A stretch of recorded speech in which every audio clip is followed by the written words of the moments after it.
Hello, and welcome to Boring History for Sleep. Tonight, we are going to leave our world behind. Let us, just for a while, extinguish the immediate comforts of the modern age. Take a slow, deep breath, and let the concerns of your day begin to soften, to blur at the edges. There is nothing for you to do, nowhere for you to be. You are here, in this quiet space, preparing for rest. We are going to travel back, far back, to a time and a place where the world was governed by the rhythm of the sun and the mercy of the seasons. We are going on a journey to the medieval North, into the heart of a winter so deep and so biting that the cold was not merely an inconvenience, it was a matter of life or of death. Picture this. You find yourself standing in the fading light of a late afternoon in a small medieval village somewhere in northern Europe. The sun is a weak, disappearing smear on the horizon. The air is so cold that your first breath of it feels sharp, a sting in your lungs. Your own breath blooms white in the air, a fleeting cloud that vanishes almost as soon as it forms. You look around you. Frost clings to the edge of every dark timber beam, a delicate, crystalline lace that looks like powdered sugar. The ground beneath your boots is not soft, but hard as iron, and it crunches with every small shift of your weight. You pull your own modern coat tighter, but it feels thin and useless against this ancient chill. You realize, with a sudden sinking feeling, that there is no central heating here. There are no thermostats on the walls, no radiators humming with quiet warmth. There is no cozy electric blanket waiting for you. There is no insulation packed into the walls, no double-glazed glass to keep the wind at bay. In this world, the equation is simple and brutal. If you cannot build warmth, if you cannot create it and trap it with your own hands and your own ingenuity, you simply will not last the winter. You probably won't survive this, honestly. We are here tonight to discover how they did. How these people, using only what the land gave them, built a world of coziness from the edge of desperation. So, get comfortable. Settle deep into your bed. Let your eyelids grow heavy. There is nothing to do now but listen. Now, dim the lights. Our journey into the cold has begun. We walk through the quiet, frozen village. The only sound is the crunch of our feet and the distant, low sigh of the wind. We approach a small cottage, huddled low to the ground as if trying to hide from the sky. Its roof is thick with thatch, and a pale ribbon of smoke twists upward from a simple hole in its center. You reach out a hand, your knuckles brushing against the rough, cold wood of the door. You push. The heavy wooden door groans, a deep complaining sound, like an old ship protesting in a heavy sea. The moment the door opens, a wave of sensation greets you, a stark contrast to the clean, sharp cold outside. The first thing you notice is the smell. It is not an unpleasant smell, but it is a thick one, and it is everywhere. It is the rich, pungent aroma of wood smoke, the sweet, grassy scent of damp straw, and an underlying, earthy animal warmth. You step inside, ducking your head to pass under the low beam. Your eyes, accustomed to the blue twilight of the snow, struggle to adjust to the deep, flickering dimness.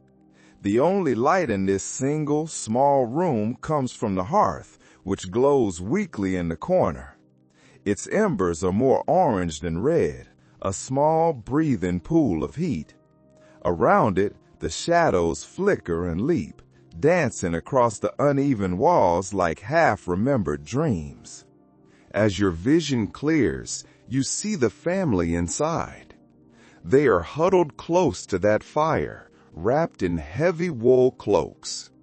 The cloaks are patched so many times, in so many different shades of brown and gray, that the original fabric has long since disappeared. They sit on low, simple stools, their faces lit by the fire's glow. A dog, a scruffy, wiry creature, is curled at their feet. His tail thumps softly on the floor as you enter, a quiet, welcoming beat on the hard-packed dirt. The floor itself is not wood, not stone. It is just the earth, packed hard and swept smooth by countless feet over countless years. You can feel the cold pressing in from every side, a tangible, physical weight. You run your hand along the wall beside you. It is made of what they call wattle and daub, a simple lattice of woven twigs coated with a thick, heavy plaster of mud, straw, and animal dung. It is not glamorous, but it is their shield. Even with this shield, when the wind howls through the village, you can hear it. It whistles, a high, thin sound through the tiny gaps and cracks that no amount of moss or mud can ever truly seal. Historians still argue about this, whether a house like this retained much heat at all. Some claim it was barely warmer inside than out, but others suggest that this combination of very low ceilings and the constant thick blanket of smoke that hangs in the air creates a microclimate, a small pocket of livable warmth near the hearth.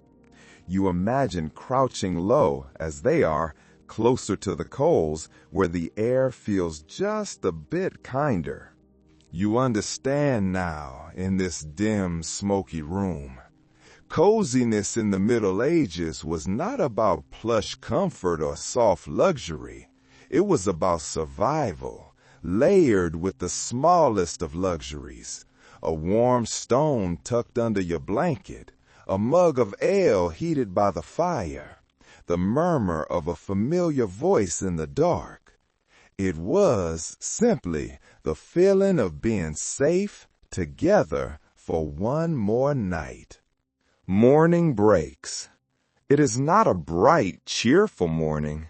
It is a pale, gray light that seeps into the cottage, a kind of daylight that never fully arrives in the deep of winter.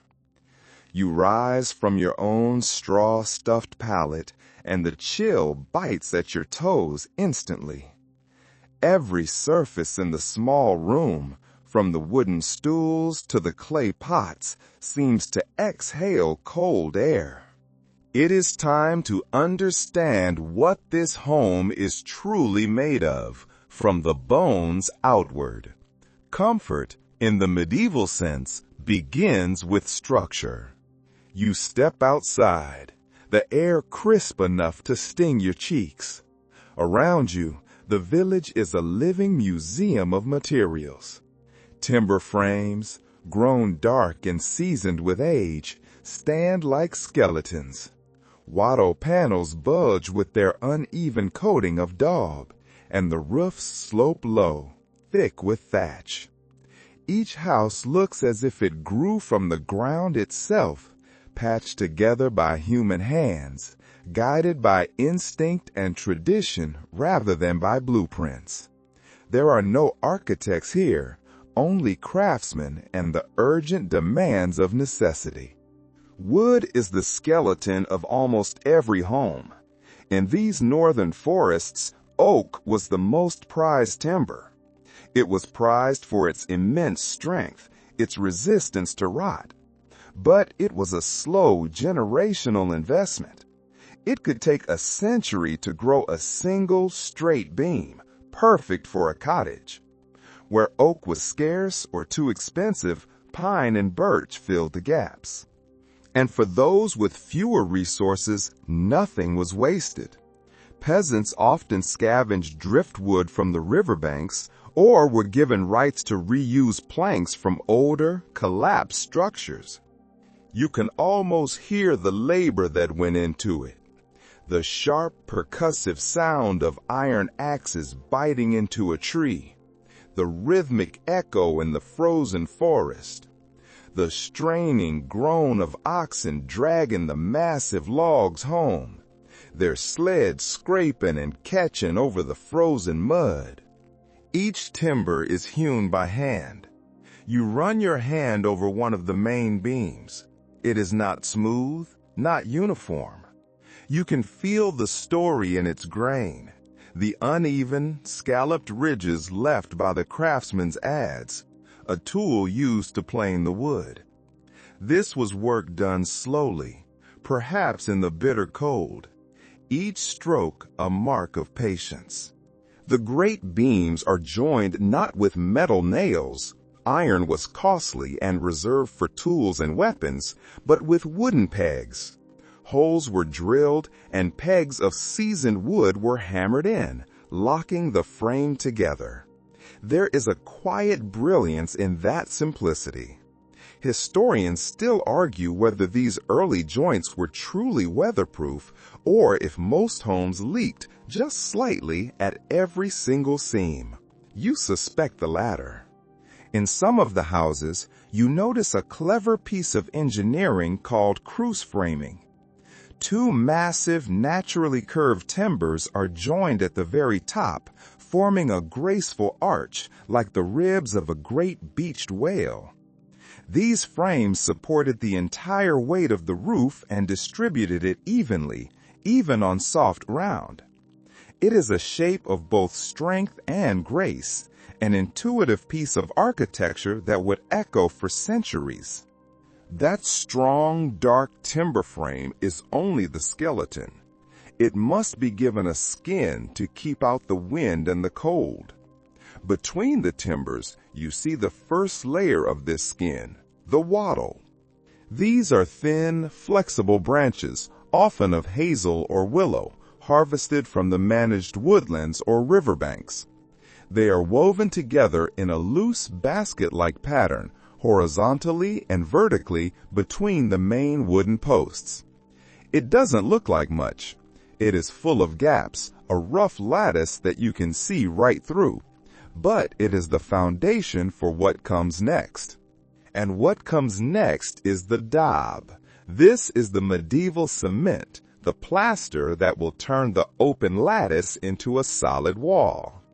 It is a heavy, thick mixture of whatever the land provides.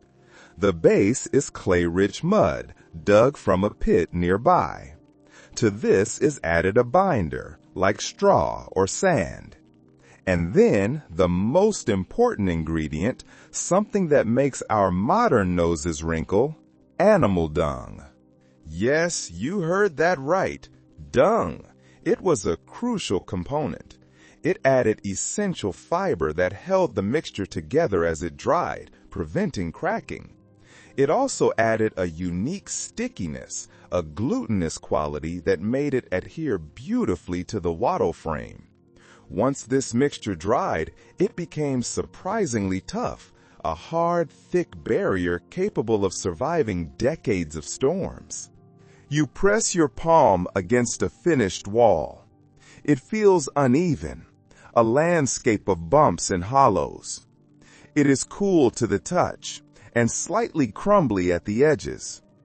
There is a faint, persistent scent that never quite leaves these walls, something earthy and animal, a constant, subtle reminder of where you stand in nature's cycle.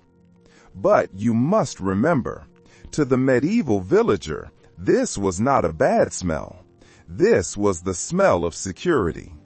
The historical record adds its own strange footnotes.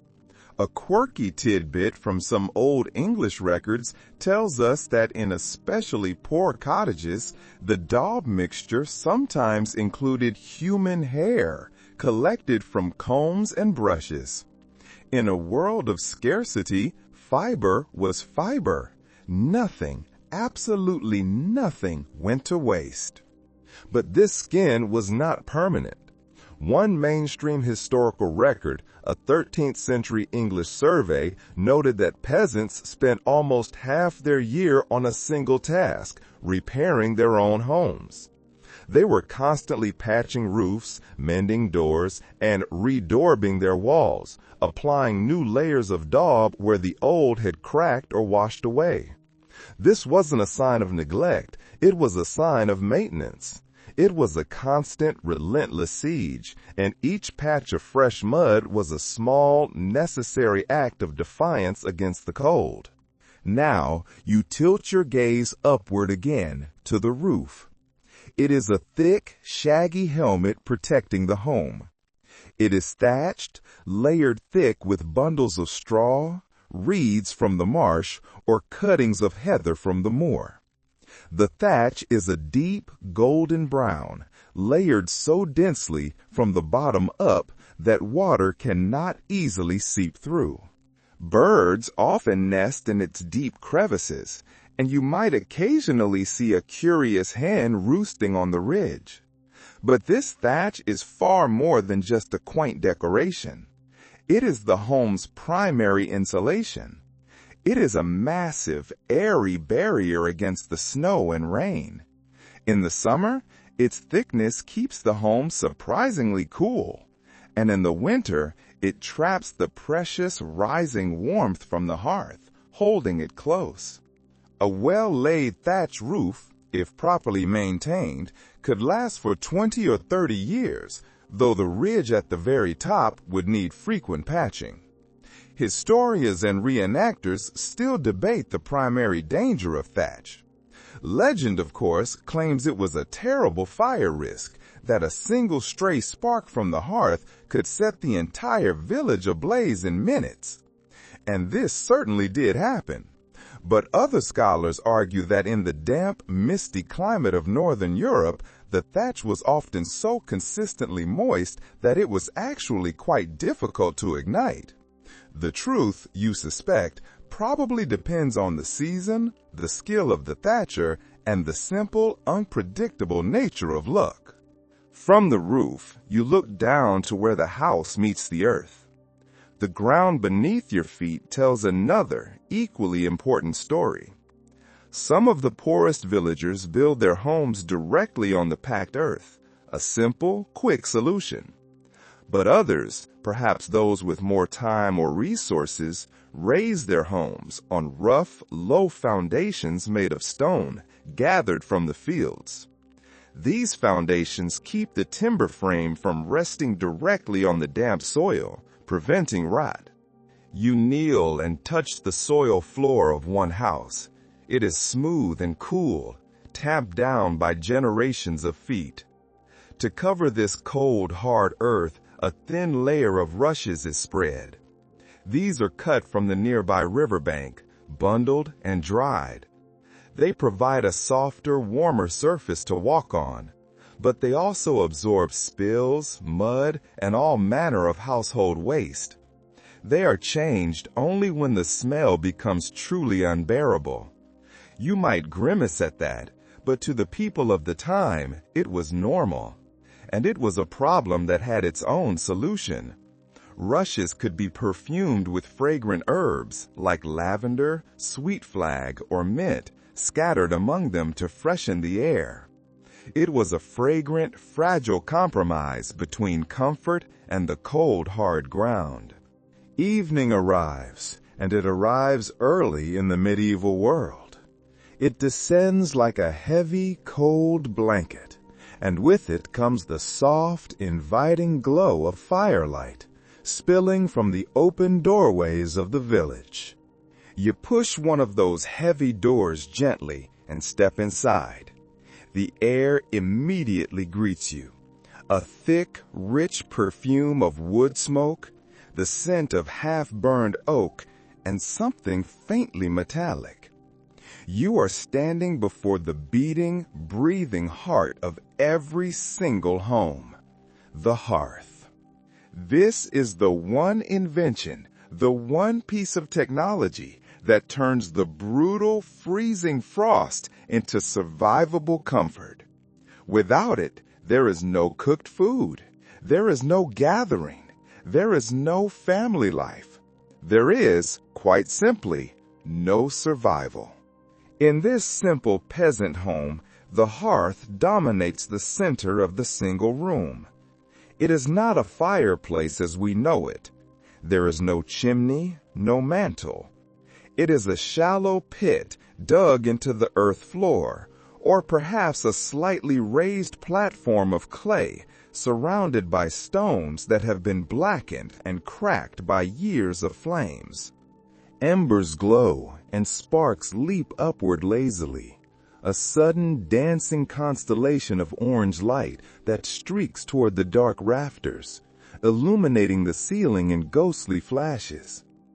A few children sit nearby, so close their faces are flushed red, their hands outstretched to catch the warmth. Their mother stirs a large black pot that hangs from an iron hook, suspended from a beam above the flames. The sound of her spoon scraping against the iron rim seems amplified in the small space, a rhythmic domestic sound that is louder and more comforting than the howl of the wind outside. These medieval hearths were far more than just sources of heat. They were the sacred altars of daily domestic life.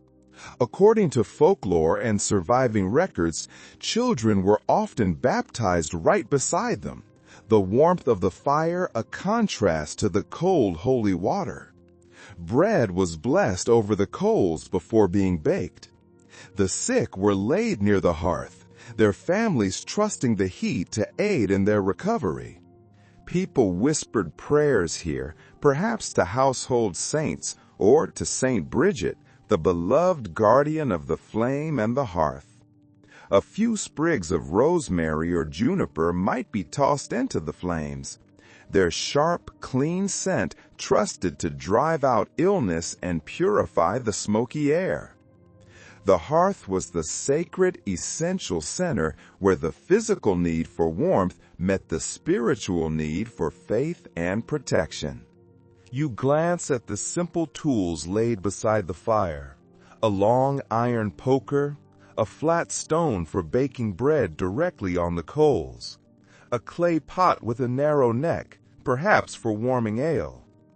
Each tool bears the marks of long use, chipped edges, scorched wooden handles, a patina of soot and grease. These were the instruments of warmth, precious objects passed down through generations. But this fire, this vital heart, has a consequence. According to surviving records from the period, the fire was both a blessing and a heavy burden. It heated the room, it cooked the food, it even helped protect against pests and damp. But it also filled the air with thick, choking smoke. With no chimneys in most of these simple peasant homes, the fumes had nowhere to go. They billowed up from the central hearth and collected under the low rafters, staining every single surface a dark, greasy black. People simply learned to live with it. Their eyes watered constantly. Their lungs learned to adjust to the acrid air. Some historians suggest that people even slept half upright, propped against the wall, simply to breathe easier, to keep their heads above the thickest layer of smoke that settled near the floor. You look up, and in the dim light, you can see the rafters. They are not brown. They are black and polished, slick with years, perhaps centuries of accumulated soot. High in the thatch roof, there is just a small hole, or perhaps a louver, a small wooden vent that can be opened or closed with a long pole. This is the only escape for the smoke. One curious custom, mentioned in local folklore, adds a layer of superstition to this design. It says that many families would only open that roof louver during the daylight hours. They believed that evil spirits, which traveled on the cold night air, might sneak in through the opening. And so, as evening fell and the world grew dark, the louver was closed. The smoke thickened, clinging to every surface, making the air almost unbreathable by our standards. But the people inside, wrapped in its hazy, stinging embrace, felt safer. Archaeological findings reveal that by the 13th century, some wealthier homes began experimenting with stone chimneys built into the walls. The earliest examples appear in monasteries and the great halls of manor houses, where masons could afford the skill and the stone. But for the vast majority of villagers, the open fire on their floor was their reality for centuries. The soot darkened their hair and coated their walls in a layer of grime. But to them, that darkness, that grime, was a sign of life. A home without soot, without the smell of smoke, was a home without a heart, a cold and empty shell. Experts continue to puzzle over this evolution. Some believe the simple shift from a central hearth to a wall fireplace fundamentally changed social life. With the fire pushed to one corner, families no longer gathered in a circle. They sat facing forward, as if domestic life itself had suddenly become more structured, more linear. Others doubt such tidy interpretations, arguing that warmth, true warmth, always finds a way to draw people close, no matter the layout. Dawn arrives again, a gray, reluctant whisper through the thatched roof. You wake to the familiar smell of damp, old smoke and the faint, welcome crackle of a newly rekindled fire. The air in the cottage still feels heavy with cold, and the first breath you take stings your throat. In this world, warmth is never, ever taken for granted. Keeping the precious heat inside the home is just as much of an art as building the fire itself. You watch the family move through their morning ritual. They feed the flames, of course, but they also tend to the house. They are patching the walls, rearranging the rushes on the floor, all in a constant, quiet battle to trap the night's fading warmth.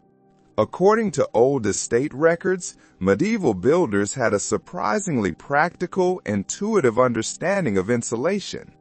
They didn't have scientific theories, but they had generations of experience. They knew which direction the prevailing wind came from.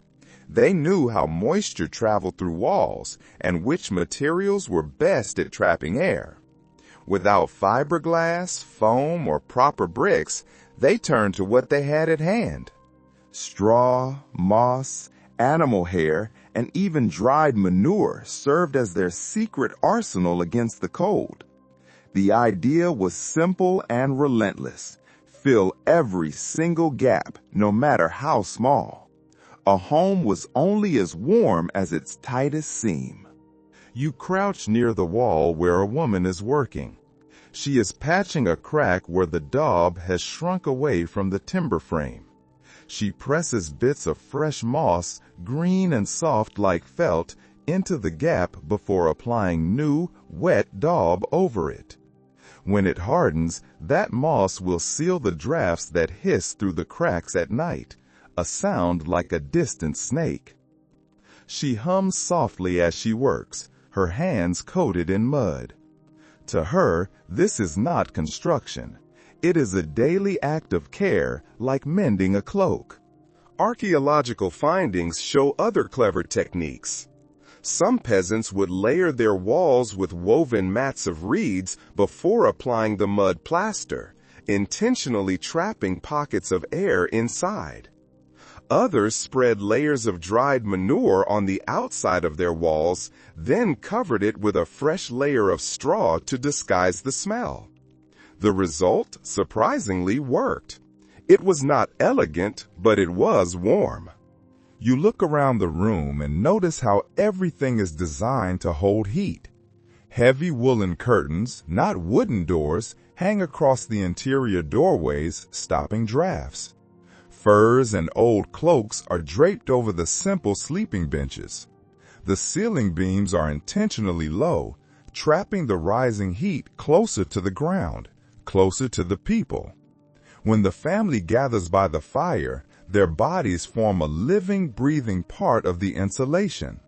The warmth is not a private possession. It is a communal resource, shared by everyone, human and animal, in the small space.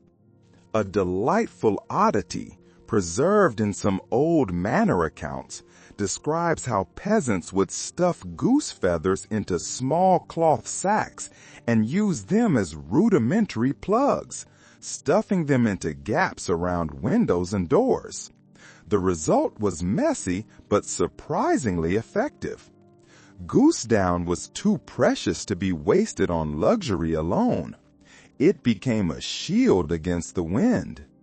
By midday, the clouds hang low, swollen with the promise of more snow.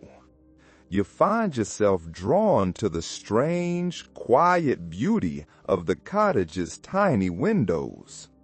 From a distance, they don't sparkle. They glimmer, faintly, like sheets of pearl or polished bone. They are not quite transparent and not quite opaque. You stand close and you see that the panes are not glass at all. True glass windows, as archaeological evidence from manor sites confirms, were an extreme luxury reserved for the very wealthy, lords, bishops, and kings, well into the late Middle Ages. Even then, the glass was small, brittle, and wildly expensive. Common folk had to rely on other materials.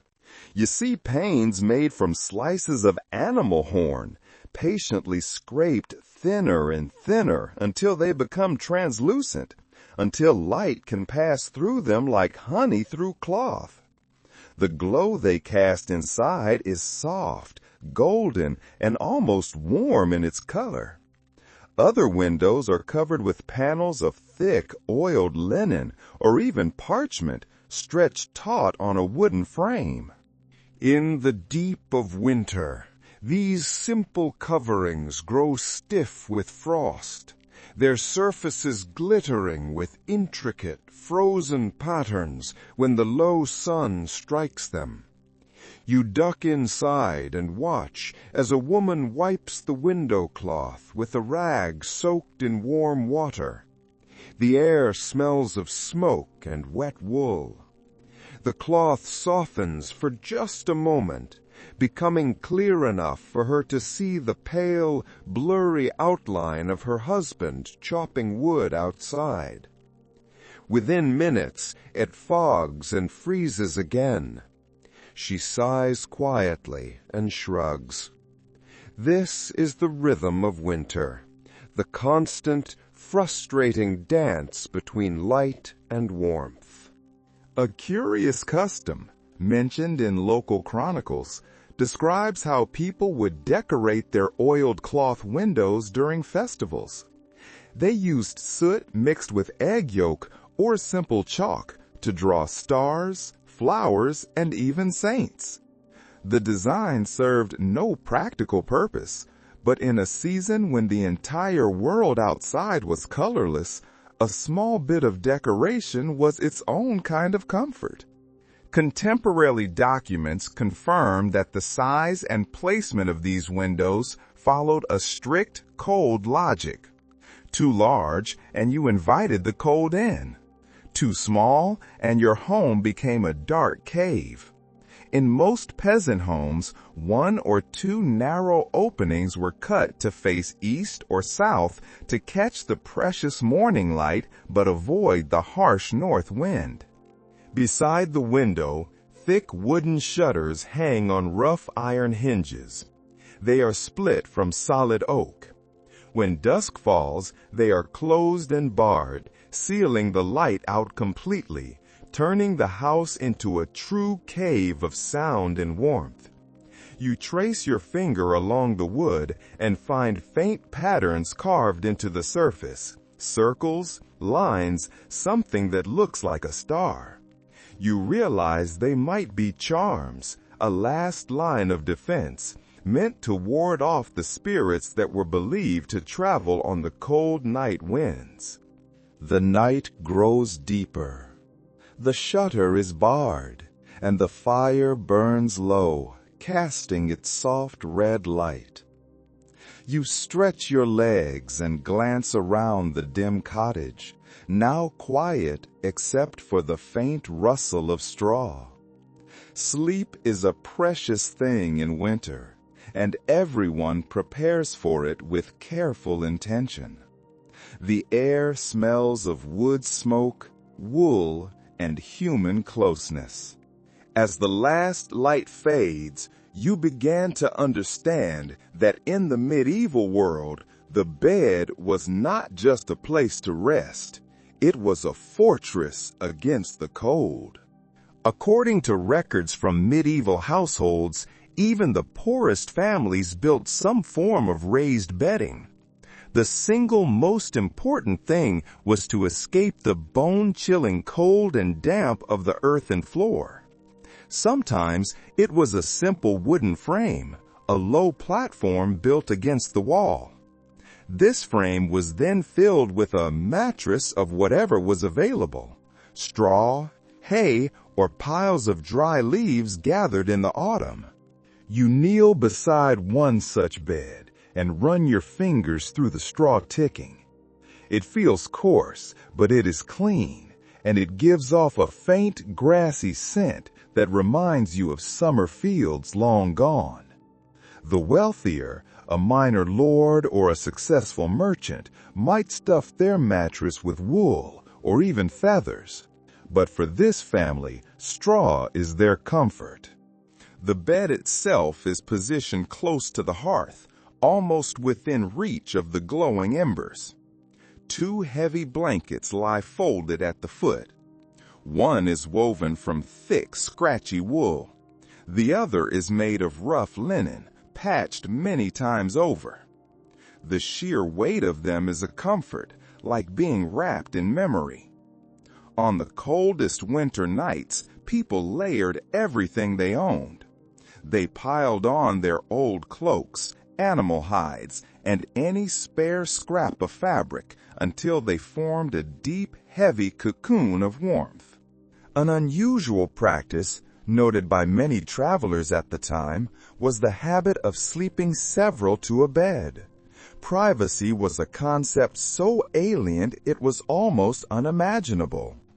Parents, children, and sometimes grandparents shared a single, wide sleeping space. They pressed close together, their shared body heat a vital resource, another small furnace in the cold room. In some cottages, livestock might even be brought into the same room, separated only by a low partition. The sound of a cow's slow, rhythmic breathing or a sheep's soft shuffle in the dark became part of the night's rhythm. To our modern ears, it might seem crowded, noisy, and unsanitary. But to them, it was the sound of life enduring. It was the sound of their wealth, their animals, surviving the night alongside them. You can almost feel the texture of the wool against your skin, scratchy but soothing in its roughness. It is a comfort no hearth alone can give. The ingenuity of medieval sleep did not end with straw and shared body heat. In the very coldest regions, particularly in Scandinavia and parts of Scotland, archaeological findings reveal that people built wooden sleeping boxes. These were small, enclosed platforms, almost like cupboards, built into the wall, with sliding panels or doors. Inside one of these, a sleeper was almost completely cocooned.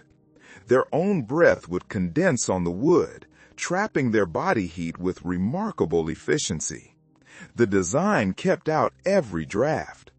If you were to peer into one of these boxes, you would see nothing but darkness. Perhaps the faintest glow from the fire filtering through a crack, like starlight in miniature. Some experts believe this ancient habit of enclosed sleeping directly inspired the later designs of canopy beds in grander houses. The nobility added curtains of velvet and silk for privacy and status, but the original concept was born of a desperate, universal need for warmth. There were other, simpler ways to warm the bed, small domestic rituals of comfort. A curious custom from Northern Europe describes families placing warmed stones or baked bricks fresh from the hearth's embers beneath their bedding just before sleep. These were wrapped tightly in cloth to prevent burns and served as primitive hot water bottles, radiating a steady, gentle heat for hours. And then there was an even simpler, more companionable solution. Another tradition, so common it is mentioned in many accounts, speaks of dogs trained to curl up at their owner's feet, often under the blankets. They were literal breathing foot warmers with beating hearts and, as the source charmingly notes, wagging tails. You can imagine those moments, the deep sigh of relief as someone slides their frozen feet under the covers, the muffled thump of a happy tail, the crackle of the fire just beyond hearing. Academic debate lingers over how many hours people actually slept during these long, dark winters. Some historians, looking at old diaries and letters, believe they followed the natural rhythm of darkness, sleeping in two distinct phases. They would go to bed shortly after dusk, sleep for several hours, and then wake up during a quiet, waking period around midnight. During this interlude, they might pray, tend the fire, mend a tool, or simply whisper stories in the dark, before drifting back to their second sleep, which lasted until dawn. The idea of a single, uninterrupted 8-hour block of sleep, so natural to us, might have been entirely alien to them. Their nights were as layered as their blankets. The next morning begins with the brittle, crystalline silence that follows a hard, deep frost. You step outside, and the fields shine as if coated in silver. Every stalk of grass is encased in ice. Above the village, smoke curls from the cottage roofs again, rising into a sky so pale and blank it looks like old parchment. The fires inside must already be alive. They would have been carefully banked with ashes last night, the embers preserved, and then coaxed back to life at dawn. Without this constant, diligent attention, the fires would die. And in this world, to keep warm means to keep burning. But that burning requires fuel, a constant, voracious supply of it. According to surviving manor records and tax rolls, wood was one of the single most valuable and contested resources of the medieval year. Entire communities measured their wealth and security not in coins, but in the size of the cords of timber stacked neatly behind the house. A family that had wood enough for the entire winter was secure. A family that ran short might not see the spring. The need for fuel shaped landscapes. It dictated trade, and it was woven into the very fabric of social ties. Forests were not wild, empty places. They were valuable, managed resources, guarded as fiercely as gold.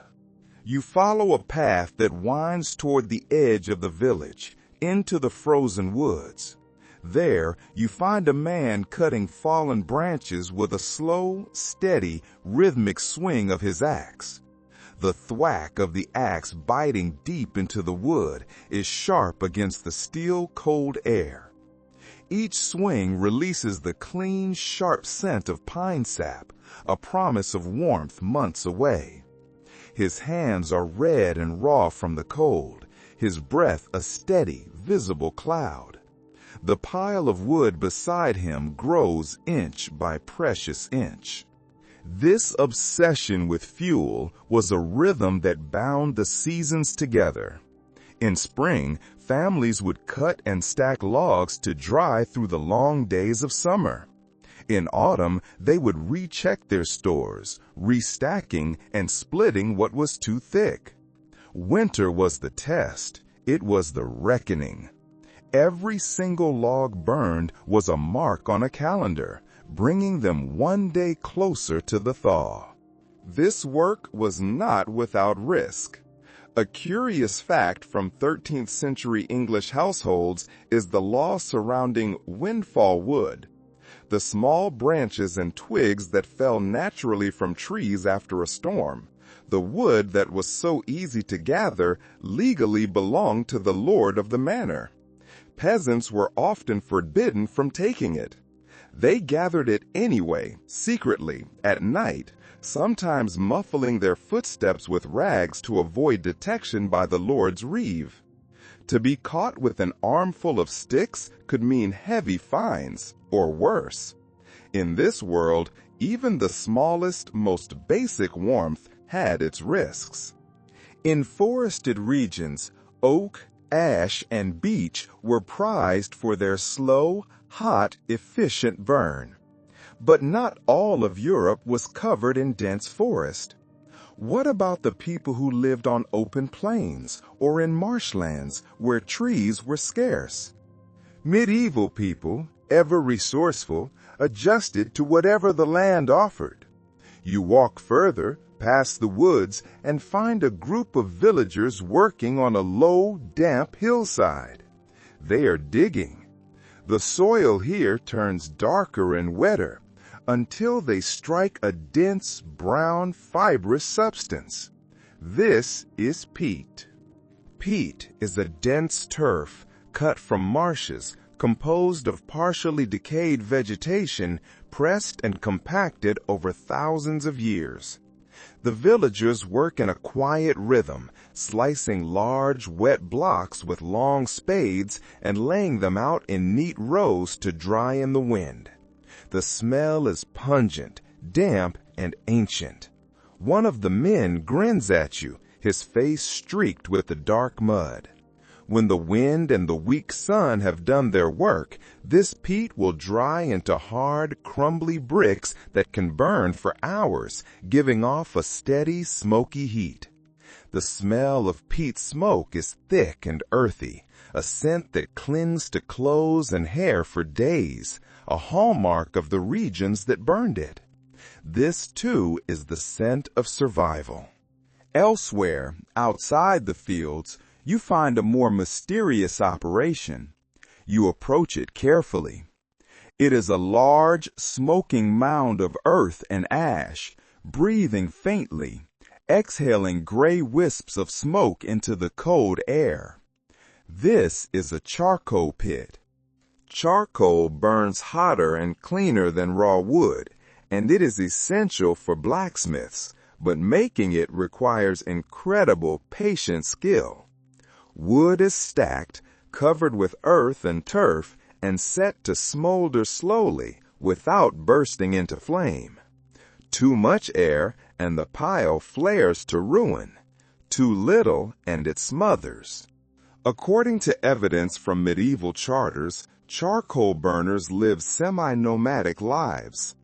They moved through the forests, sleeping in crude huts beside their slow, watchful fires.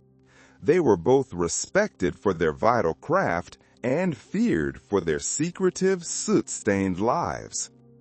The glowing pits at night looked like breathing creatures in the dark, alive but silent. Stories spread that the burners spoke with fire spirits who guided their hands. Whether true or not, their skill kept towns and forges alive through the winter. For the poorest, without access to good wood, peat, or charcoal, even dried animal dung was mixed with straw to form fuel cakes. They burned slowly and gave off a steady heat.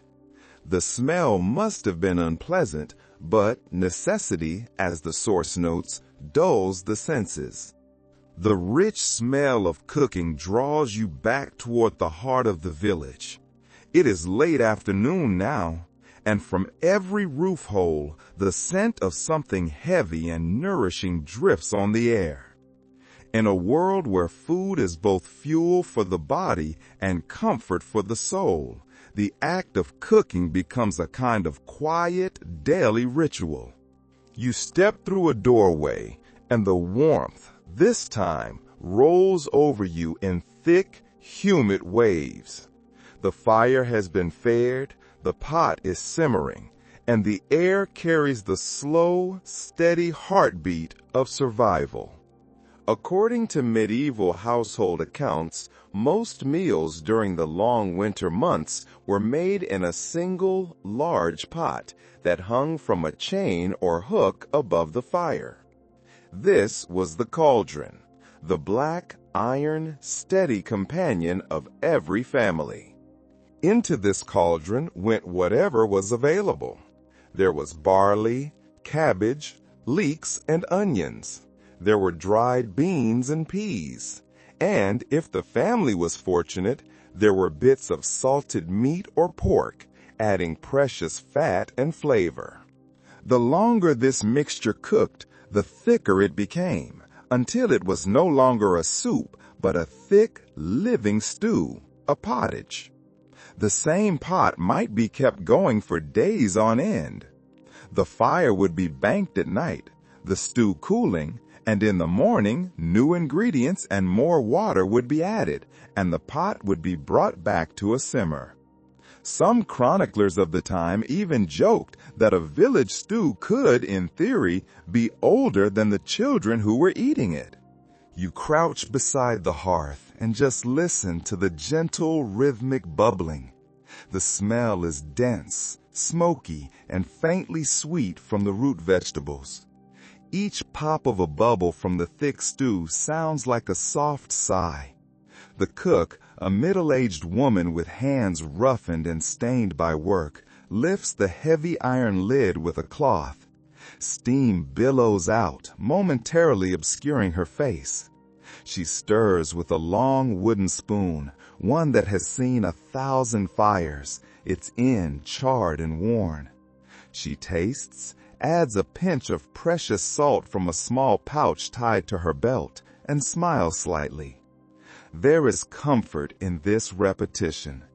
Experts remain divided about whether the medieval diet was truly monotonous or surprisingly varied. Some argue that peasants lived on an endless, bland cycle of gruel and pottage, but others point to surviving recipes and archaeological traces in cookware that mention spices, herbs, and even small amounts of imported ingredients like pepper, used sparingly. It is very possible that even the humblest homes experimented with flavor when the harvest was kind, using herbs from their small gardens to brighten the taste of preserved foods.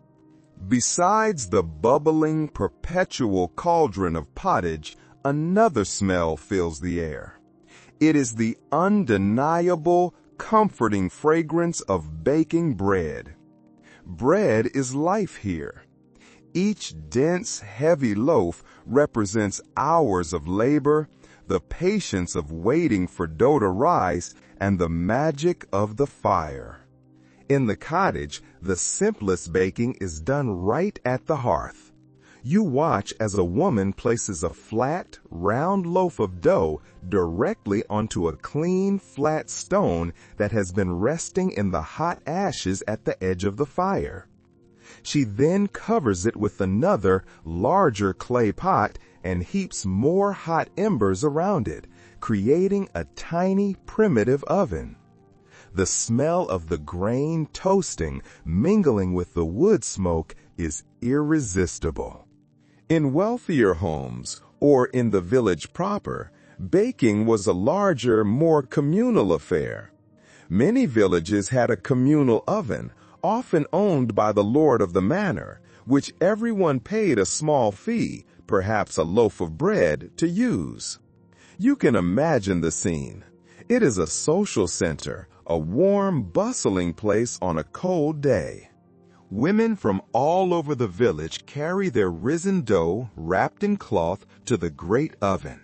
They gossip and laugh as they wait for the oven, a huge cavern of brick or clay, to reach the right temperature. They mark their loaves with unique personal patterns, pressing a design into the top with a wooden stamp, so they can find their own bread later in the jumble of dozens of cooked loaves. The warmth of that space, the physical heat pouring from the oven's mouth, and the social warmth of the gathering must have been intoxicating. A lovely bit of forgotten law and folklore claims that people sometimes left small symbolic offerings near their ovens to ensure good bake. A coin pressed into the clay wall of the oven or a pinch of salt whispered over the embers might earn the favor of a household spirit or simply show gratitude for the fire's cooperation. It reminds you how magical and unpredictable the fire still seemed before it became an ordinary, tamed utility. Food and the tools for eating it were often one and the same. An amusing note from monastic kitchens, which also applies to grand halls, tells of cooks using trenchers. These were not plates of wood or pewter. They were thick, hard slabs of stale bread, a day or two old. The hot stew or roasted meat was served directly onto the bread, which soaked up all the precious juices and gravy. When the meal was over and the trencher had become too soft to hold, it was not wasted. It was fed to the pigs or, as an act of charity, given to the poor who waited at the gates. Nothing was wasted. By now, you understand that warmth in the medieval world was not just a feature of architecture or a product of the fire. It was also something that was woven, stitched, and layered onto the human body itself. As the first light of morning touches the horizon, you see figures stepping out of their cottages. Their shapes are bulky, bundled. Their clothing is their armor against the cold, and every single thread tells a story of craft, necessity, and quiet ingenuity. According to surviving guild records and household accounts, wool was the heart of winter life. Flocks of sheep were prized as much as land, perhaps more so, for their fleece was the raw material that made the difference between comfort and abject misery. You watch a woman sitting in her doorway taking advantage of the weak morning light. She is carding wool.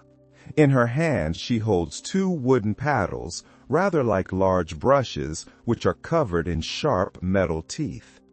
Between these she pulls a clump of washed fleece, pulling the paddles apart again and again. The fibers separate, untangle, and align until they form a soft, airy cloud of wool, a rowlag. Her hands move rhythmically, gently, as though she is coaxing warmth out of the air itself. The sound of the spinning wheel fills the morning air from another cottage, a steady, hypnotic, whirring hum. A strand of that carded wool twists between a woman's fingers, drawn out by the wheel, growing longer, stronger, and more consistent, being spun into thread. Archaeologists have uncovered countless spindle whorls, small weighted discs used for hand spinning across all of Europe. This is proof that spinning was an act as common as breathing, a task that filled every spare moment. The hum of that work must once have filled every village, a constant background song of survival. In larger towns, weavers crafted this thread into cloth on heavy, complex wooden looms. The process was slow, physical, and meticulous. The clack-clack of the weaver's shuttle passing back and forth, the thump of the beater pressing the threads together marked another moment of life, another inch of cloth created. Linen, made from flax, was tough and smooth against the skin, but wool was thick, soft, and warm. When the fabric was finally finished, it was often fulled, soaked in warm water, pounded with soap or other agents, and sometimes brushed with the spiky heads of teasel plants. This process matted the fibers together, shrinking and thickening the cloth and raising a soft, fuzzy nap that trapped air. That soft texture was warmth made visible. Medieval fashion, especially in the winter, was a careful, practical dance between utility and, for those who could afford it, a modest display of status. But for everyone, from the poorest peasant to the wealthiest lord, layers were everything. It began with a simple shift, or shirt, of linen against the skin. Linen was strong, washable, and more comfortable than raw wool. Above that, a wool tunic or gown, and then perhaps another heavier tunic, and finally a heavy cloak, often lined with fur or sheepskin. The wealthy, of course, favored the soft, dark, and expensive furs, sable, mink, or fox. The poor relied on the pelts of lamb or rabbit, humble but effective. When the snow fell thick and fast, even the nobles in their fine velvet hoods looked like bulky, moving bundles of blankets, their breath clouding the air. The ingenuity, as always, was in the details. One amusing note from a Norse saga describes a common practice for long journeys. Men would stuff dried grass or moss into their leather boots before setting out. It sounds crude, but the grass acted as a surprisingly effective insulator. It also absorbed moisture from sweat, and, unlike a wool sock, it could be easily replaced with a fresh handful at the end of the day. Modern reenactors have tried this and confirmed that it works remarkably well. A foot wrapped in wool and hay was a foot that survived. In some regions, people sewed small cloth pouches filled with fragrant, dried herbs like thyme or lavender into their collars and sleeves. The scent served a practical purpose, disguising the heavy smell of wood smoke, sweat, and unwashed bodies that clung to every garment through the long, smoky winters. When someone passed you on a cold morning, their own body warmth would release those faint traces of earth and flowers, a small, clean, aromatic reminder that spring would, eventually, return. Researchers still debate whether the colors of clothing reflected status or simply personal taste. Some claim the poor wore dull browns and grays because those were the natural colors of the wool and bright dyes were expensive. But others point to archaeological evidence of bright vegetable pigments, reds from madder, yellows from whaled, greens from woad, found in surviving peasant textiles. You can imagine how those small splashes of color must have brightened a gray, frozen village, like a few brave petals surviving through the frost. These garments were treasured. A final, curious note found in household accounts describes how families passed clothing from generation to generation, repairing it endlessly. A child's winter cloak might once have belonged to a grandparent. Each patch carried a memory. Each stitch told a story. You can picture hands, rough from labor, mending by firelight, the soft murmur of thread being pulled through thick fabric, the warmth of shared history sewn directly into every seam. This was not fashion. It was love made visible. But not all of medieval life was spent in a small, smoky one-room cottage. Let us, for a moment, step into a different world. Morning comes slowly, not in a hut, but inside the thick, unyielding walls of a stone hall. You wake to the sound of muffled footsteps on stone and the faint clatter of metal against metal from a distant kitchen. The air feels heavier here. It is cold, but it is a different kind of cold, a damp, seeping chill that radiates from the massive stone blocks. This is the home of the powerful, a manor house or a castle, a structure built as much for defense and for status as it was for comfort. Yet even in this grandeur, warmth is a fragile, fugitive thing.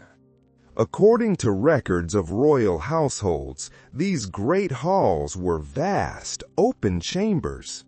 They had high, vaulted ceilings and wide stone floors that seemed to swallow heat as quickly as it was made.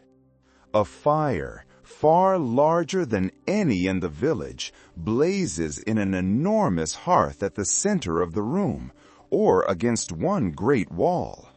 The logs burning within it are the size of small trees. Servants hurry back and forth with bundles of wood to feed the flames. But the warmth from this roaring fire rarely reaches the far corners of the hall. On cold mornings, frost still formed along the inner walls, glittering faintly in the firelight, just feet from where people slept. You step forward across the cold flagstones, your own breath visible in the dim light. Archaeological evidence from castle remains reveals that the huge, colorful tapestries and woven hangings were far more than just decoration. They were a form of insulation. Hung against the cold stone, they trapped a layer of air and softened the sharp drafts that slipped through every crack in the masonry. The richer the lord, the thicker the fabric. Some were even lined with wool or fur, turning the cold, unforgiving stone into something almost gentle. One curious report from a medieval visitor's journal describes how nobles would sometimes move their entire, massive beds closer to the hearth during the deep winter. Servants would drag the heavy wooden frame each evening to capture more of the heat, and then surround it with embroidered curtains that hung from a frame, creating a small, warm tent within the vast, cold room. Researchers continue to debate which life was truly more comfortable in the deep of winter. Some claim the thick stone walls offered better protection from the wind, but others argue that their sheer, grand size made them impossible to heat. A peasant's hut, small, low-ceilinged, and filled with smoky, shared warmth, might have felt far, far cozier than this drafty hall. Even here, warmth had a hierarchy. Some researchers believe the very layout of the Great Hall shaped and reinforced the social order. Your status dictated your proximity to the fire. At the outer edges of the room, at the furthest tables, servants and lesser retainers shivered. But the Lord's high chair, carved and cushioned, stood directly beside the hearth, in the full, glorious glow of the flames. There is another world of stone and cold, one that exists apart from both the village and the castle. You step through a high arched doorway into the cloister of a monastery. Your footsteps echo against the stone, which has been worn smooth by centuries of sandals. The air here is different again. It smells of cold wax, damp stone, and the faint, sweet trace of incense. Snow dusts the open courtyard at the center of the cloister. Yet the monks walk calmly, their brown robes brushing the ground as they move from the chapel to the refectory. Here, warmth is found not only in fire, but in order, discipline, and ritual. According to surviving architectural plans, monasteries were among the most carefully and thoughtfully designed complexes of the entire medieval world. Every corridor and every cell had a precise purpose. Builders aligned the cloisters to catch the low winter sunlight at specific times of day. Thick stone walls absorbed what little warmth the sun offered and radiated it back slowly. Windows were small and deep-set, filtering the light into soft, golden, reverent beams. The silence itself feels like a form of insulation. You cross the courtyard and enter a room known as the calefactory, which literally means the warming house. This, apart from the kitchen, was often the only heated space in the entire monastery. It was reserved for the elderly, the sick, and for the monks whose sacred task required them to work through the winter, the scribes. The fire here burns low but steady, its glow reflected on the pages of parchment and on the faces bent in deep concentration. The air hums with the quiet, rhythmic scratching of quills moving across vellum. Archaeological evidence from monastic ruins shows that these fireplaces were built with remarkable skill, often with flues that carried some of the warmth to adjoining rooms. The monks who spent long, cold hours copying manuscripts worked beside these fires for a very practical reason. They had to warm their ink pots, placing them on the stones of the hearth to keep the ink from freezing solid. The smell of the ink mixed with the wood smoke became the scent of scholarship itself. One unusual practice noted by a traveler describes monks warming their ink pots by placing them inside hollowed-out loaves of bread, which held the heat from the fire. It is a strange, ingenious image, the Word of God kept alive by a loaf of bread. In this place, fire is not a luxury. It is a discipline. The monks tend it as they tend their prayers, with patience, moderation, and restraint. The warmth is gentle, not indulgent.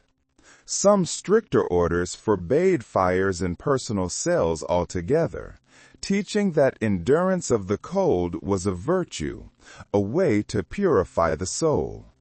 Here, fire is prayer, and every spark is a word of faith. The cold, of course, did not belong to one country alone.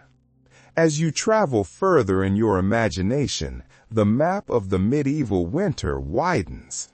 You see the snow-blind landscapes of the far north, the fog-heavy valleys of the Alps, the frozen plains of the east.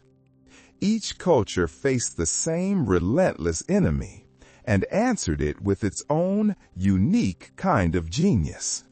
You feel the unity of this human need, even beneath the differences of language and land. Let us journey north to Scandinavia, a lesson in ultimate endurance. Here, the winter swallowed the sun for months at a time, a long, deep twilight. The people of Norway and Iceland, the Vikings and their descendants, built magnificent longhouses. These structures seemed half buried in the earth, their thick, sloping turf roofs blending directly into the hillsides. You step inside one. The air is dark, but it is surprisingly warm. It is filled with the thick smell of smoke, wool, and the sweet, damp, living scent of earth. Families, their livestock, and their tools often shared the same vast single space. The walls themselves, made from layers of timber and thick-cut side, trapped heat so well that snow sometimes melted on the roof, even in the middle of winter. Archaeological findings from Icelandic farms show that the hearths here were different. They were not small square pits. They were long central fire pits that stretched down the middle of the room like a spine of fire. People slept in alcoves or small sleeping boxes carved into the side walls, their heads turned toward the fire's constant linear glow. The rhythm of the crackle and hiss was the rhythm of life itself. This was a warmth drawn not just from wood, but from the ground itself, a warmth that felt steady and deep. A curious note from a Norse saga adds another sensory layer. It tells of families hanging split fish high in the rafters directly above their long hearths to smoke and preserve them through the long season. The rising heat and smoke cured the food and at the same time perfumed the entire hall with a rich, salt-sharp aroma. When the great Arctic storms howled outside, that mingled scent of fire, earth, and sea was the very scent of survival. Now, let your mind turn eastward toward the endless, flat, white expanse of medieval Russia. Here, in a sea of snow, homes called izbas stood like squat, sturdy wooden ships. They were built of thick, solid logs, the gaps between them sealed tightly with moss and clay. But inside, a single, magnificent object ruled the room. It was not a hearth. It was the great oven. This massive structure, built of brick or clay, was the absolute center of the home. It was not only for cooking. It was for sleeping, for sitting, and even for healing. People, especially the children and the elderly, would climb onto the wide, flat top of the oven to rest or to sleep, soaking up the tremendous stored heat that radiated from the clay long after the day's fire had burned down. The warmth seeped into their bones, a slow, deep, comforting heat. Some researchers have described the traditional Russian stove as one of history's most efficient and brilliant heaters. It burned relatively little wood, but its thermal mass radiated heat for hours and hours. The air in the izba smelled of baking bread and the sharp, clean scent of pine resin, thick and familiar. Even the poorest family could feel rich in that deep, unwavering glow. Now, let us travel to the mountainous heart of Europe, to the alpine villages of Switzerland and Austria. Here, the wisdom was different again, dictated by the steep slopes and heavy snow. Houses were built of heavy stone on the ground floor and of timber above, combining the strength of stone with the insulating properties of wood. But their cleverest trick was this. The animals, the family's precious cows and sheep, were kept on the ground floor in the stone section. Their collective body heat, a constant living warmth, would rise through the wooden floorboards. Above them, the family slept snugly under piles of wool and fur, warmed by the very life of the animals beneath their feet.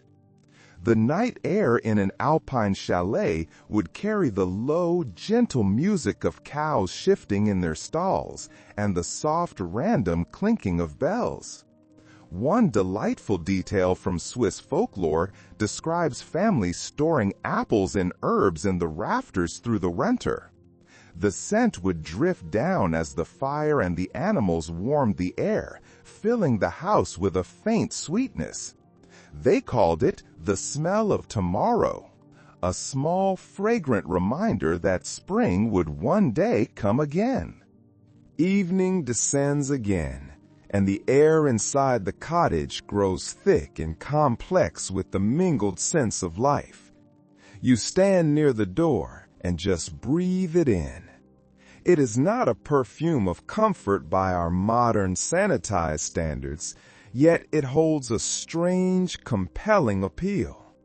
It is a tapestry of smells woven together. The sharp, acrid bass note is the wood smoke from the hearth, a scent that never leaves, clinging to every surface.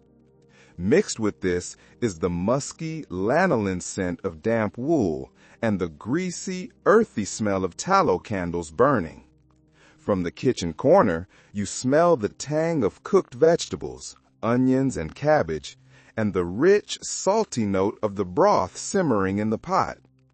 And over it all, you can detect a faint, dry sweetness of herbs hanging in bundles from the dark rafters above. This is the smell of survival.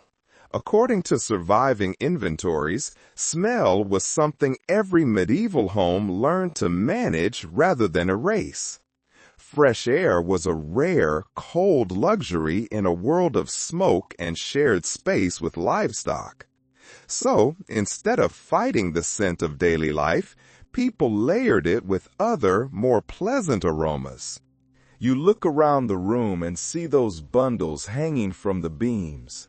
Thyme, sage, and lavender, their colors dulled by the smoke, but their fragrance still strong. A woman takes a handful of dried lavender and crushes it between her palms, sprinkling the fragrant leaves into the rushes on the floor. When she walks, the scent rises faintly with each step, soft and green. Later, these herbs, or perhaps pine needles, will be thrown directly into the fire. Their smoke rises, sharp and clean, masking the acrid edge of the burning wood. In monasteries, the smell would be of frankincense or myrrh, adding an echo of the sacred to everyday living. You notice a small candle burning beside the hearth, its light flickering gently. It is made of tallow, rendered animal fat, poured into a mold around a linen wick. The smell is unmistakable, earthy and greasy, but it is the smell of light. In wealthier homes, beeswax candles burned cleaner and sweeter. Their honeyed scent was prized almost as much as their clear, bright light. Some researchers suggest that medieval people experienced scent more vividly than we do today. With fewer competing artificial odors, each smell carried a deep, immediate meaning. Smoke meant safety. Meat meant celebration. Beeswax meant prayer. The mind learned to read the air like a map of human life. Scholars have long argued whether these aromas were oppressive or comforting. Some think the air must have been unbearable, but others insist it became the scent of belonging, a fragrance learned from childhood that meant safety, family, and home. Standing here, you understand how both could be true. You close your eyes and breathe deeply again. It is not unpleasant. It is home breathing. It is deep night again, the kind of absolute quiet where the stars outside look frozen in place. You sit quietly by the fire, and as your eyes adjust to the dimness, your ears begin to notice what your eyes cannot see. Sound in this world is not a distraction. It is a kind of companionship. In the medieval winter, the silence of the snow-covered world outside was vast and absolute. And so, every small creak, every crackle, every sigh of wind carried meaning. The house itself spoke in whispers, and those whispers could be comforting. According to diaries and rural accounts, villagers often judged the weather by the sounds their own homes made. If the roof timbers moaned and popped with unusual frequency, it meant the frost was tightening its grip, that a deep cold had set in. If the thatch on the roof rustled and hissed, it meant the wind was rising and a storm might be coming. The cold made everything musical and tense. You close your eyes and just listen. The first sound, the dominant sound, is the hearth. It is steady and alive. Wood hisses softly as moisture and sap escape the heat, a rhythm like distant, sleeping breathing. Now and then, a log splits with a muffled, satisfying crack, and a small cascade of embers tumbles softly to the stones. The fire becomes its own language, a nightly conversation between the flame and the fuel. Above you, the roof murmurs as the wind curls around it. The sound is low, like someone sighing through their teeth. It mixes with the faint, dry flutter of the thatch, the rustle of straw shifting in the dark rafters. The great wooden beams of the house creak slowly, stretching like tired limbs, adjusting to the immense cold outside and the focused warmth inside. This is the voice of a living structure, breathing and settling against the weight of the winter. Experts studying medieval psychology suggest that people found a deep reassurance in these familiar sounds. The creak of a particular beam, the familiar murmur of the wind around their chimney pot, the bubbling of the stew pot left by the fire. All these small noises meant that life was continuing as it should. True, sharp, unexpected silence, in contrast, could be deeply unsettling. It could be a sign that the fire had, disastrously, gone out, or that something else was wrong. To sleep in total, modern, soundproofed quiet was to sleep on the edge of danger. You sit back and listen again. Someone in another corner of the house coughs softly, and the sound is absorbed by the thick walls, folding neatly into the rhythm of the night. The dog by the hearth sighs in his sleep, his claws scratching once against the packed earth floor. The entire house seems to breathe in time with these small, intimate noises. You can almost hear the words floating in the warm air, like slow smoke. You lean your head back and close your eyes. The sounds blend together until they become one vast, living hum. It is as though the house itself is singing softly to you, a lullaby made of smoke, wind, and time. As you sit by the low, glowing fire, watching the shadows shift and sway, you notice something else moving quietly through the night. It is belief. In the medieval world, warmth and protection were never, ever trusted to wood and fire alone. The wall of daub and the blanket of wool were only the first line of defense. People filled the long, dark hours with charms, prayers, and peculiar remedies, all designed to keep the frost and the sickness it brought at bay. The mind, after all, was another kind of hearth, and it, too, needed to be kept warm. According to early medical texts and herbal manuscripts, people believed that cold was not just a sensation. It was a living, invasive force, an entity that crept into the body and chilled the soul. To fight it, they brewed strange, comforting mixtures of honey, wine, and crushed herbs. A popular tonic, known as posset, was made from hot milk, curdled with ale or wine, and spiced heavily with nutmeg or cloves if the family was fortunate enough to have them. It was a thick, sweet, warming drink. It soothed the throat, warmed the belly, and, most importantly, it carried the faint hope of protection. You can almost taste its heavy sweetness, thick as comfort itself.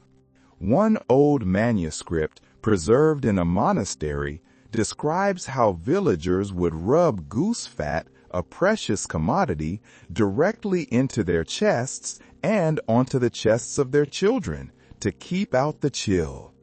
The belief was that warmth could enter the body through the skin, but that cold could be repelled by a layer of fat. Children glistened with it all winter, slippery as otters, but safe, it was hoped, from the frost. Whether it worked or not, it was a profound act of care. You glanced toward the shelf beside the hearth. Small, dried bundles of plants hang there: sage, yarrow, and angelica. These were the herbal guardians of the household. A woman takes one down and crumbles the brittle, dried leaves into a pot of boiling water, muttering softly to herself. The steam that rises smells sharp, green, and medicinal. She waves her hand through it, brushing the aromatic air toward the bed, toward the children sleeping soundly beneath their wool blankets. The gesture is tender, a mix of ancient habit and desperate hope. Scholars who study these medieval rituals often refer to them as a form of psychological insulation. Belief itself was a wall. When the storms raged outside and the wind howled like a wolf, people gathered near their hearths, clutching small iron amulets, murmuring prayers, or simply holding one another's hands. The cold might break down the door, but it could not so easily break their faith. These rituals gave people rhythm, comfort, and meaning. The act of brewing a tonic or muttering a blessing turned the chaos of winter into a manageable routine, and routine was survival. As the winter deepens and the nights stretch into an almost endless darkness, the rhythm of survival becomes a shared song. You walk through the village once more, and the cold feels softer now, as if it has been tamed, just for a while, by laughter, by the smell of baking, by the murmur of human voices. This is the season when warmth becomes not just a physical property, but a communal one. It is the warmth of festivals, of neighbors gathered around shared fires, of stories that stretch deep into the longest nights. According to parish records and early festival calendars, the deep winter was, paradoxically, filled with feast days that broke the monotony of hunger and cold. Christmas, or Yule, was the great one, a full 12 days of celebration. But there was also Candlemas and dozens of local saints' days, all of which were excuses to open the doors, share what little ale was left, and forget the hardship for a while. One interesting note from memorial rolls mentions that during the Yuletide season, villagers were often allowed to take extra wood from the Lord's forest without penalty. It was a rare, calculated kindness, a recognition that warmth itself was a part of the season's mercy. Fires burned longer and brighter on those nights, and even the poorest doorways glowed with a defiant, festive light. A curious practice noted in rural France describes families keeping a Yule log burning not for one night, but for all 12 nights of Christmas. This was a massive log, chosen carefully. Each evening, a small piece was lit from the previous evening's ember, a ritual symbolizing continuity, protection, and the endurance of the sun. The ashes from this log were then scattered in the fields to bless the soil and ensure a good harvest in the spring. Historians find these winter festivals endlessly fascinating. Some believe they were the remnants of ancient pagan rituals, repurposed by Christian custom. Others think they were simply profound moments of human need, born from the desperate psychological desire to bring light and life into the deepest darkness. A delightful fragment of folklore tells of fire visits. On the coldest nights, families would carry a small glowing coal from their own hearth nestled in a covered pot to a neighbor's home. They would use this coal to rekindle their neighbor's fire, a powerful gesture of friendship and community. The same fire that warmed one house would travel to another, symbolizing unity. The sight of people walking through the dark, snowy village with these glowing embers must have looked magical, like stars moving across the frozen earth. Researchers studying the psychology of pre-industrial winters note that these community gatherings were vital. They reduced the profound fear of isolation. People needed each other just as much as they needed heat. The glow of many bodies, the comfort of song and ale, the shared rhythm of feet stamping on the frozen ground, all these things warmed the soul as much as any hearth. And then, after months, it begins. The thaw. It begins almost invisibly. You wake one morning and the air smells different.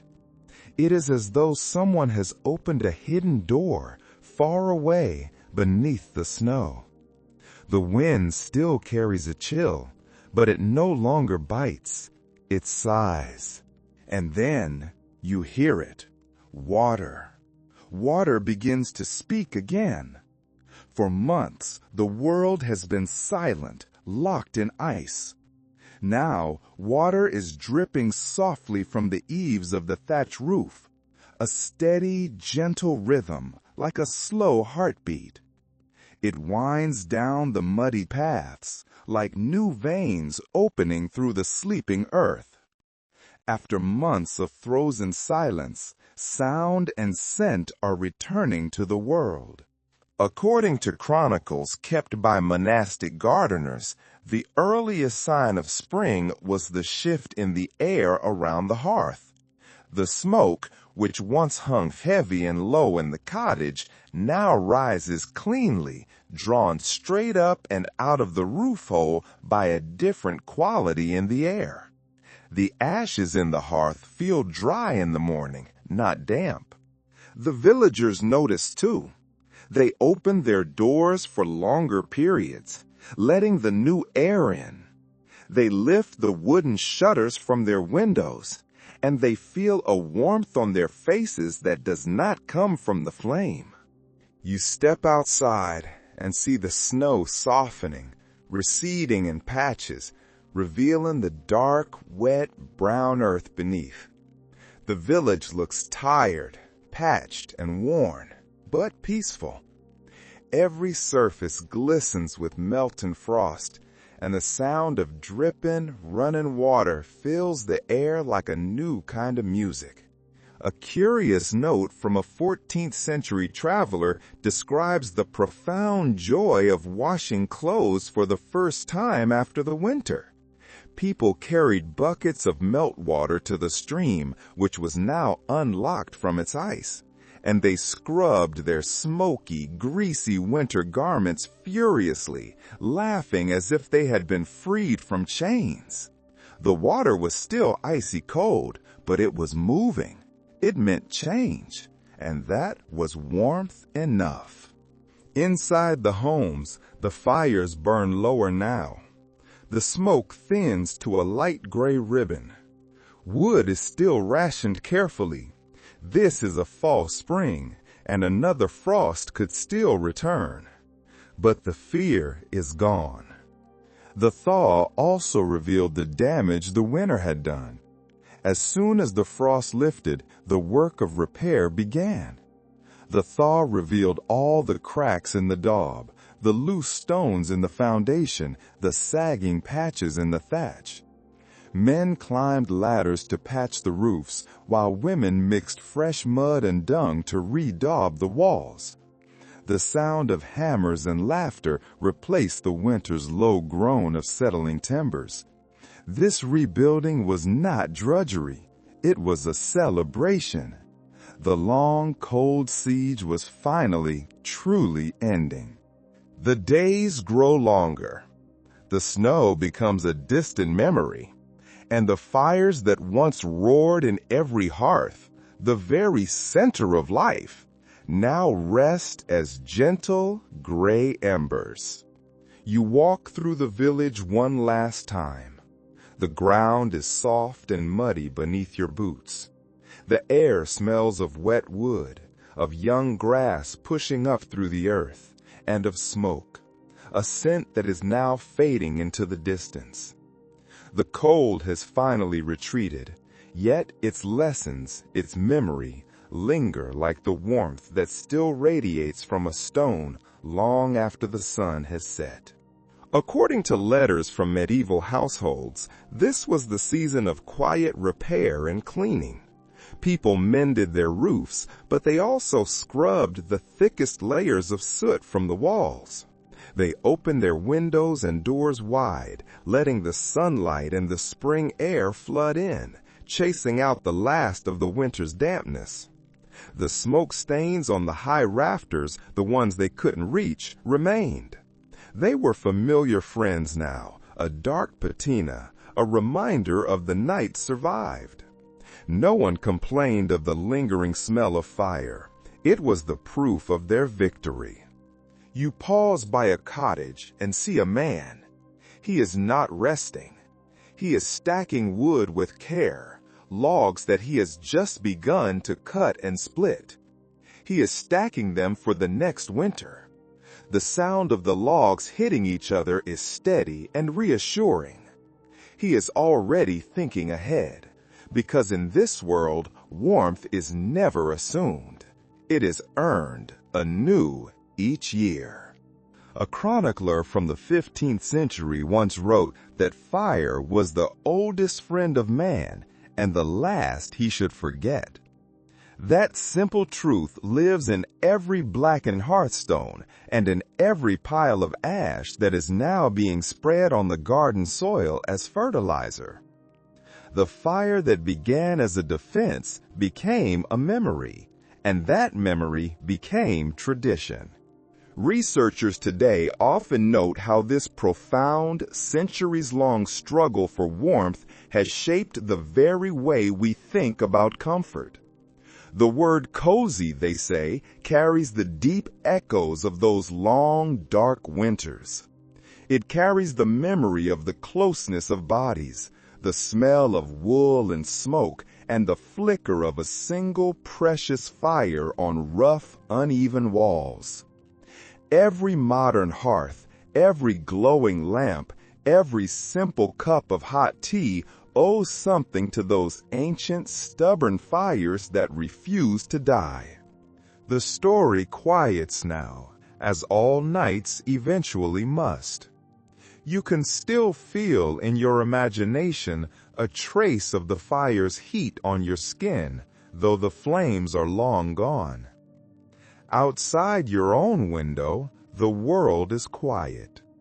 The last breath of winter, real or imagined, is sliding gently away. Let your thoughts drift back through the journey you have taken. You have walked through smoke-filled cottages and vast, cold stone halls. You have heard the creak of ancient beams, the sigh of the wind, and the slow, sleeping heartbeats of the fires that kept whole families alive. Every ember you saw was a thread connecting you to those who came before. The world has changed beyond measure.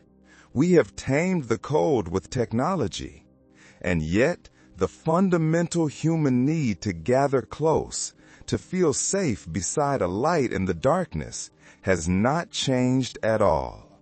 Even now, the glow of a lamp in your room or the soft hum of a heater carries the same ancient comfort.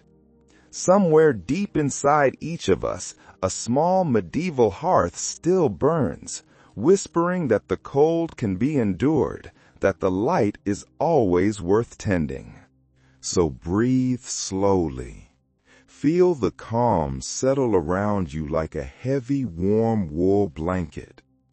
Picture the old villages fading into twilight, their fires burning down to ash while the stars appear overhead. The people sleep, the fields rest, and the night itself exhales in peace. You have reached the quiet part of history, where warmth is no longer a struggle, but a memory. Keep it with you as you drift toward sleep. The sound of crackling wood, echoing faintly and safely in your mind. Good night, traveler of time. The fire is waiting, always.